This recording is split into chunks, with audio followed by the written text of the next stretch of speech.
Hey everyone, welcome to Tathastu-ICS. I hope you all are doing good. Well, today we are going to talk about Black Sea grain deal.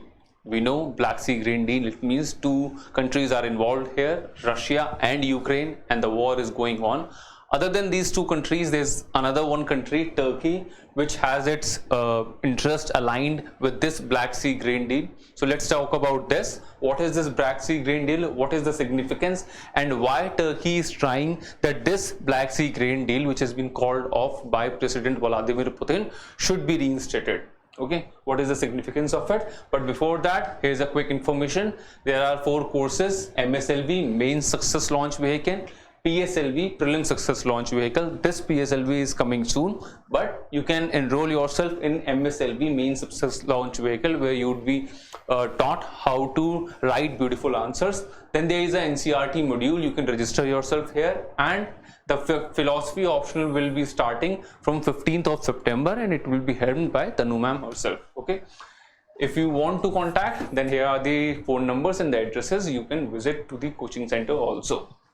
Now, why is this in news? Because the Turkish President Erdogan is confident about the Russia, that he'll bring the Russia back into the Black Sea grain deal.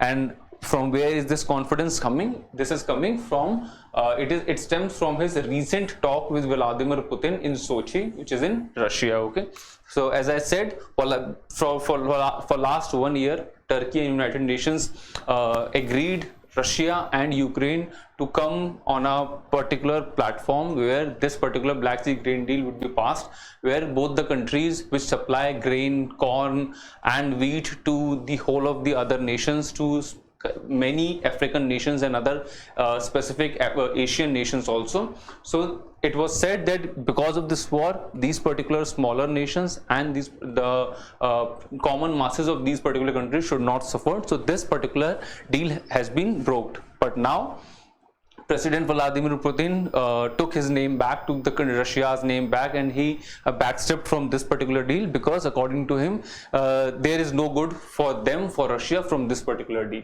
Okay, the deal which allowed the safe passage for grain carrying ships from Ukraine was originally signed in July 2023. So it's almost 13-14 months ago when this deal was signed. Now, why is it news? Again, the Russia decided not to extend this deal in July 2023. President Putin said that we will not extend it. We'll see the reasons. Turkey wants to renew the deal to prevent the potential food shortage in the parts of Africa, Middle East and Asia. Even the United Nations is also saying that if this deal goes to the back burner, if this deal isn't in place and it smoothens the trade between the African nations and between these two countries, then there is a chance that millions of people will be suffering from food insecurity. Okay. However, Russian President Vladimir Putin insists that this deal won't be restored until the West fulfills its obligation to support the Russian agricultural exports. Now, that is the accusation from the Russian side, that because of this deal, the Ukrainian nation and the people of Ukraine and the supporters of Ukraine, that is West and United States, they are gaining millions of dollars from this particular deal. But Russia is still not able to export its agricultural products because of various sanctions which are there, which have been imposed by the United States. Okay, and there is no point of being in a deal which is only favoring a one party only. Okay, that is a stand from the Russian state. Now let's talk about first Black Sea. So this is the Black Sea, and we'll talk about the countries which neighbors it. This is Bosphorus Strait, Sea of Marmara, and the Dardanelles Strait. You'll read this in when you'll be reading about the World War I. But let's look at this particular Black Sea closely. So these are the broad 6 countries where this Black Sea neighbors. These 6 countries: Romania, Bulgaria, Turkey, Georgia, Russia and Ukraine. So these are the countries which it neighbors. Other than this, the Black Sea's geographical location. So Black Sea is situated between the continents of Asia and Europe. So it is situated between these two continents. It is surrounded by Ukraine in the north, Russia in the northeast, Georgia in the east, Turkey in the south, and Bulgaria and Romania in the west. Okay, so this particular Black Sea has been revolved or has been surrounded by 6 particular sites by six different nations. Black Sea drainage basin encompasses multiple countries, including 6 nations that have coastlines along its shores. Okay, so this is the particular information regarding Black Sea. Now let's talk about the context. Why are we reading about Black Sea grain deal and what is the significance of it? So Ukraine is one of the largest global exporters of food staples like wheat, like corn. Okay, wheat and corn, and it also plays a significant role in supporting the UN's food assistance efforts. Okay, and that is why UN said that large number of countries and people will face the food insecurities. However, when Russia invaded Ukraine and imposed port blockade, it led to significant increase in the food prices and concerns about the food security in less affluent countries. For example, Pakistan and many countries in Africa, in Asia, in Southeast Asia, they are suffering from inflation. They are suffering from skyrocketing prices of their foods. Pakistan is an example which experienced a sharp rise in the wheat prices, reaching to crisis level. Okay, so how was the clamor around? I hope you all remember this, that when tomatoes in India were around 250, around 280 rupees per kg. So it was, this particular situation in India was only for 1.5 months. Okay, tomatoes are now again at 60-70 rupees per kg, but in Pakistan this has been a scenario, and for various months, for 10, 12, even more than that, for around 1.5 years. And this is the real picture. This is the current picture of Pakistan with different vegetables and fruits also. Okay, so you can imagine the crisis level which is there. In response to these challenges, the United Nations and Turkey successfully persuaded Russia to participate in the Black Sea grain deal. Because of these deteriorating conditions, Turkey came in front, and the United Nations and Turkey, they persuaded Russia that, okay, the war is at its place, maybe there are some geographical tensions between the two countries and you want to settle it down, but you will also agree that there are people who are dependent on this food, so let them live, let them have this food. And for that thing, in July 2022, this particular grain deal has been passed. Okay, in July 2022, Russia and Ukraine entered into an agreement to reopen grain export from Ukrainian Black Sea port, commonly referred to as the Black Sea Initiative. Okay, according to this initiative, cargo vessels could freely navigate between the 3 Ukrainian ports, and these were Odessa, Kornomorsk and Pevdeny. And after confirming they were not transporting weapons, it has been checked in Turkey and by the officials who are stationed in Turkey, and these officials were from United Nations, from Russia, from Ukraine, even from Turkey.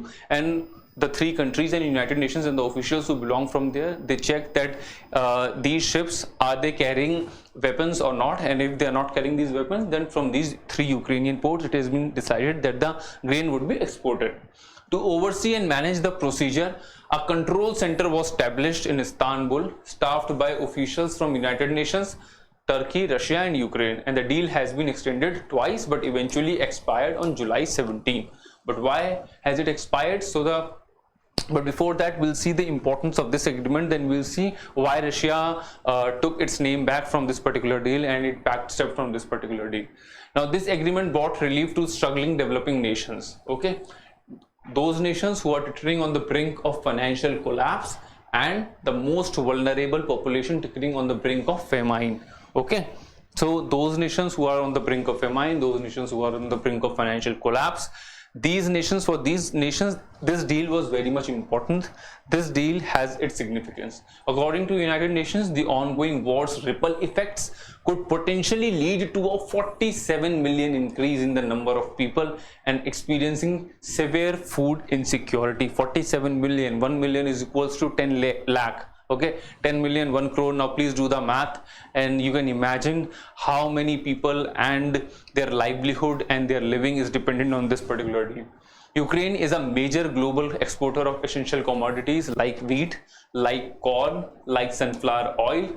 However, Russia's invasion to Ukraine and the naval blockade of its ports have disrupted these shipments. Okay, now there's a country who exports, and these things, these are not metals, these are not the things which can be avoided because of some economic reasons. These are literal food which you need to survive, which you need to sustain. This is the basic necessity. Okay, that is why this deal was required. Why did Russia decline to renew the agreement? Now, what are the concerns of from the Russian side? So Russia's decision not to renew the agreement stemmed from its assertion that the commitments made to it under the deal had not been fulfilled, and it continued to encounter difficulties in exporting its own agricultural goods and fertilizers. Okay, because of that particular sanction which has been imposed by the United Nations, because the Europe and the friends of Ukraine, which are there in Europe and the United States, they are trying to attack you can't really go in war with Russia because of tactical nuclear weapons, a possibility of a nuclear war. But yes, you can erase their name from the SWIFT banking system. You can ask the banks and the other financial sectors not to support their things, and because of that thing, these agricultural exports have not been successful. While there were no direct restrictions on the Russia's agricultural products, various obstacles in payment platform, insurance, shipping, and logistical aspects were hindering its export efforts. Okay, so for import, for export, now in today's digital world, you need a payment platform. Okay, and SWIFT is a system where the banks connect. Okay, they share their information from one bank to another, and in the backdrop the payments get settled. Okay, so these payment platforms are required. Insurance, because earlier what used to happen, what is the idea of insurance?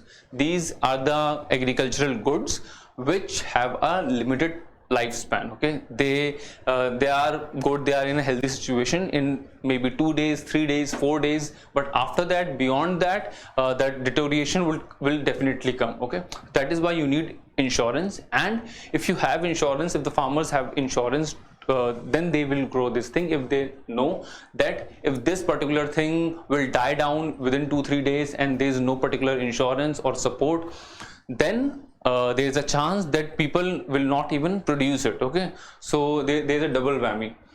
Other than this, shipping logistical aspects were hindering its export efforts. Russia had initially agreed to grain deal with the aim of contributing to the global food security. That's what Russia said. Okay, if it is about, we are saying this, if it is, Russia is saying that if it is about the global food security, if it is about the people and the countries who are living in this particular region, then okay, we'll agree. However, it is noted that the Ukraine had predominantly been exporting to the wealthier nations rather than fulfilling its broader food security goals. Okay, that has been said by the United States, that rather than supporting the nations who are in the dire need of food, the Ukrainians and the friends of Ukraine, US and the West, they are exporting it to the people, to the countries where this food is not very much required. Okay, even there's a statement which has been given by the United Nations, and they said that this was a good deal in a good spirit, but it was a business deal. Okay, the primary aim behind this deal was to gather money and to do the business. Okay, so Russia shouldn't be mad about this particular thing, that if we are making money out of it. Now, what has occurred since the agreement expired? This agreement has expired in July 2023, and people were fearful that it would be having its repercussions. So is there an effect? So following the agreement of the expiration, Moscow has repeatedly targeted Odisha's region. Now this was one of the port out of those 3 ports where this food supply was allowed, that from these 3 ports food would be allowed to be supplied, and which serves as the Ukraine's primary Black Sea port. Okay, Russia is, firstly, it allowed during this deal, Russia was attacking Ukraine, but it left these particular ports ki theek hai, yahan se tum vyapar trade kar lo, but now they are even attacking that particular port also. Now Russia has also been exploring the opportunities to export grain to African nations. Now there have been talks that Russia is saying that we don't need this deal to support the nations who are suffering from food insecurities. We will directly deal with them, okay? And this is a way to increase their weight in the geopolitical narrative.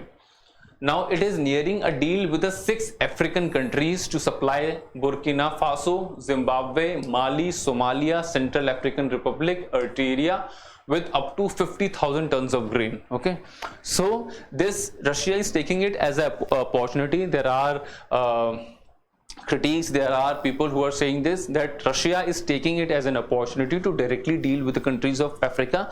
Even very soon we are going to talk about the coup belt, because in Africa within last few months 6 countries have been there have been coup in 6 countries. Okay, so we'll talk about that also, that how it has been said that Russia is directly or indirectly related to it. In all those countries where this coup has been